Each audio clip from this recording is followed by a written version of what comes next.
Rohit Kumar is the managing director and co-owner of Ekan Relocation Services. Ekan is an award-winning mobility management company based in India, in existence since 1996, offering end-to-end mobility solutions such as destination, immigration, and household goods moving services. They are the founding partner of Relocate Asia Pacific Group, a regional network of quality relocation and immigration service providers. And they are members of several others reputed international associations such as EURA, TIRA, Worldwide DRC, and many others. Rohit, what does IKAN stand for? So first of all, the pronunciation, you kept on calling it Ekan, but it is actually ICAN, okay, which basically means a positive statement of intent if you look at it logically. How did the name come about is, where the story lies. There is a book called Fountainhead. I don't know if you have read it. It's written No. by a lady called Ayn Rand, and it was written, I think, in the mid 30s, 1930s. Okay, a very old book. Okay, but it's a book on philosophy. And only if you read the book would you understand the context and how I'm explaining this to you. But so what happens is that there are many characters in that book, and there's one particular character uh, who comes from what is called Hell's Kitchen, which is a place in New York where uh, it's a tough place to grow up in. Hell's Kitchen. Yeah. Okay, so he comes from Hell's Kitchen, and then with time he really makes it big. Okay, he becomes a very rich man, and he succeeds and he accomplishes every objective that he set out for. And while he was growing up, people would say, you can't do this, and you can't do that, and you are unable to do this, and you're not capable of doing that. So when he finally succeeded, he bought a yacht, boat, and he named it ICAN, ICAN. So I like that thought behind it. It basically signifies success.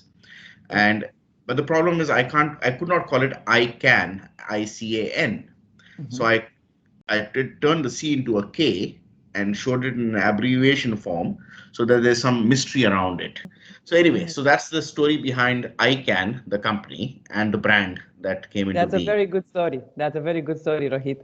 Good. What would be your superpower? That's a tough question. I do have a Superman vest. I'm not wearing it today. But if I was to look at a particular strength that I carry within me, I would say that I ensure as much as possible to not be morally flexible. So I ensure that I remain honest, I remain transparent, and I ensure that I maintain my integrity wherever I am and whoever I'm dealing with.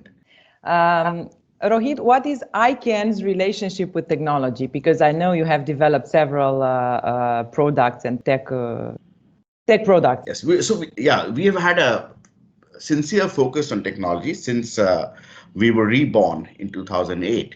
Now, what had happened was between 2008, when we let go the business, at that point we used to do everything on Excel sheets.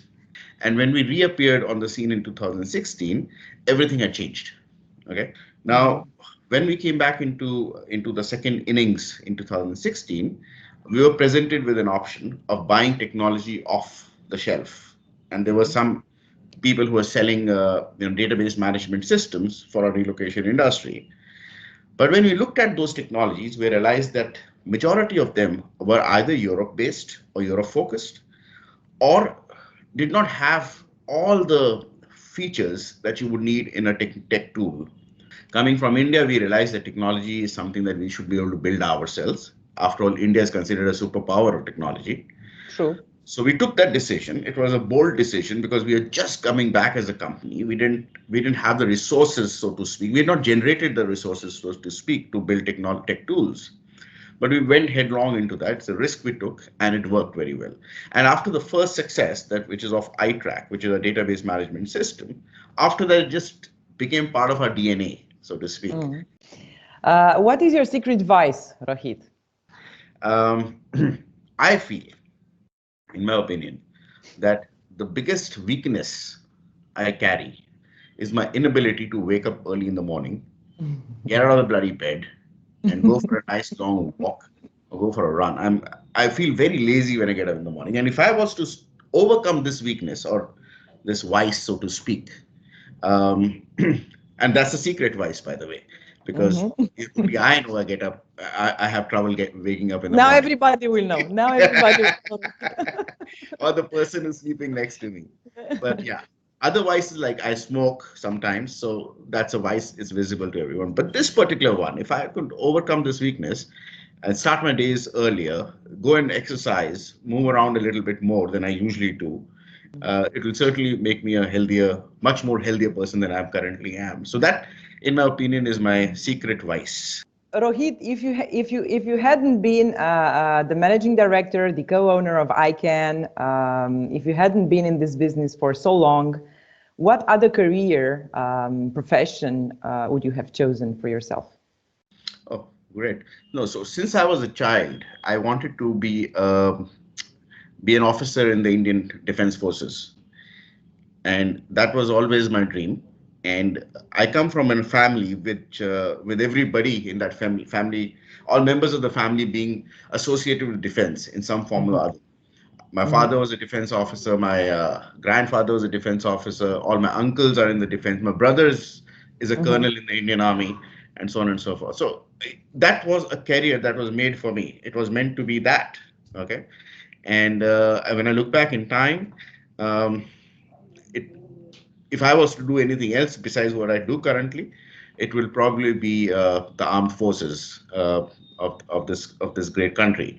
And now comes the other question that comes to my mind now. Given your background, as you grew up, do you find yourself applying military techniques in your management style?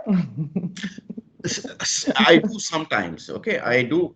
So when I'm training my people, when I train my staff and I talk to them, and from the context of discipline, we do take references to how the armed forces approach their tasks, about being disciplined, about being focused, about taking the lead, about doing it from the front, about if I am a manager and if I can't do it, I have no business telling you to do it, right? So if only if I am able to do something can I then tell you to carry out such a task. Okay, so the armed forces will approach it in same technique and way, and there are times when I instill the same kind of thought process within my management team as well. Of course, then integrity is another big deal in the defense forces. Honesty, you need to be courageous, uh, take a decision, be courageous about it. Courage is very important. All those factors, yes, we put it all together, and yes, we are able to deploy them within our business also, and the way we manage our business.